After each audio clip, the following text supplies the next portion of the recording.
it's Shinotake from maxworkouts.com.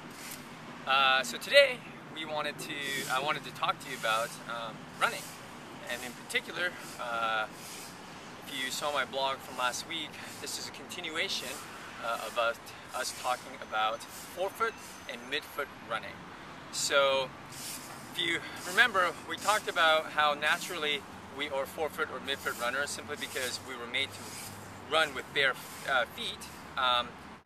It's almost impossible, if not totally impossible for you to run heel striking your heels, just because there's just not enough padding on your heels to be able to do so. So I wanted today to just kind of go over a little main points. If you are a heel striker and you are used to wearing thick cushion running shoes, I wanted to kind of introduce you of a way that you can start to slowly transition from heel striking into midfoot and forefoot running. So also last week too, if you're kind of weary about going barefoot outside, which I am too, there's a product called Vibram 5 Fingers. They look funky. I'm actually wearing them right now. As you can see, they look like aqua socks, right? But the good thing is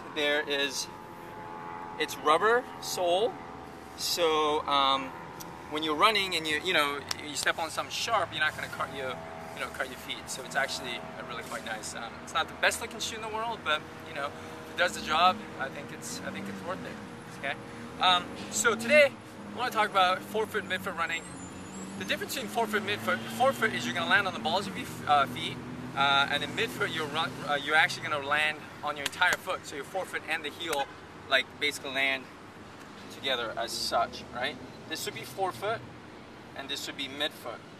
I'm a natural forefoot runner. I'm not a midfoot runner. Even when I get tired, I'm still generally a forefoot runner. I may go midfoot, I guess, if I'm running really long, but I never do. So I'm gonna more talk about forefoot running because that's kind of what I am naturally. One of the best ways to learn how to forefoot run is again going barefoot or with something like this with very thin soled shoes, simply because when you have no protection under your feet, it's really hard for you to run striking your heels. If you go outside and do it, you'll immediately find out that it's just really hard on your heels. So automatically start now walking or running more on your forefoot.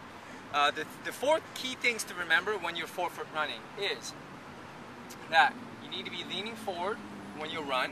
It's really important that you lean forward when you're running, and you're kind of going with the gravity. You really want to let the gravity do the job, because what you're doing is you're not actually using your leg to push off and propel you forward. You're actually just going to let the gravity do its job to actually propel you forward.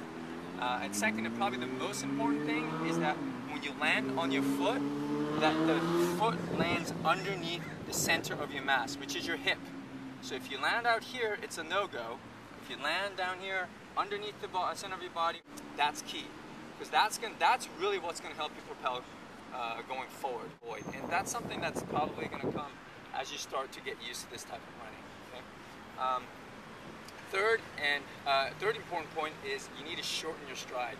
One of the biggest reasons why people get injured, especially with heel striker, is that they have extended long strides. And when you're extending the long strides, you are going to strike with your heel. It puts a lot of impact on your ankle, your knees, and hips. And oftentimes too, what happens is when you're heel striking, as you can see, you lock your knee out. And when you lock your knee out, it transfers the impact straight from your ankle right into your knee, right into your hip joint. And that can be really, really detrimental, especially if you run a lot. That's a lot of repetitive strain and impact on your knee and your hips. When you shorten the stride, automatically what's going to happen is you're going to keep your knees bent.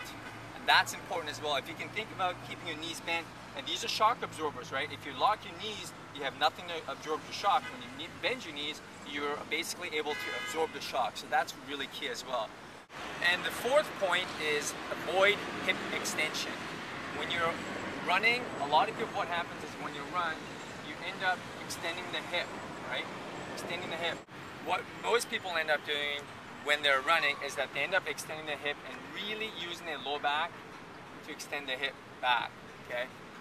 That's going to cause a lot of back problems. People that have back issues when they run, probably where it's coming from is the overstriding and the hip extension. So you really want to avoid hip extension, and in order to avoid hip extension, what you want to do is, when you're running, all you want to think about is picking the foot up, right? So instead of pushing off, you're just picking the feet up, just like that, as opposed to pushing off. Really, really important, because that's going to really help you avoid hip extension, and it's also going to help you avoid long strides. So let's go over it again, right? Body posture important. Keep your chest straight, back straight, and you're going to be leaning forward, right?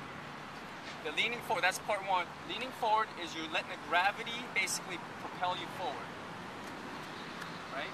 You're working with gravity. You're not working against gravity. Number three, important. You want to make sure that the foot, when you lands underneath the center of your mass, or even slightly behind the center of your mass. Because again, what you're doing is you're going along with gravity and just propelling along with it. And number four, you want to make sure that you don't extend the hip. And that means you're not pushing off of the foot, right? And you're just concentrating on pulling the foot up and letting the gravity take its job. So four main points. So now I'm just going to actually go and run, and I'm just going to go around back and forth.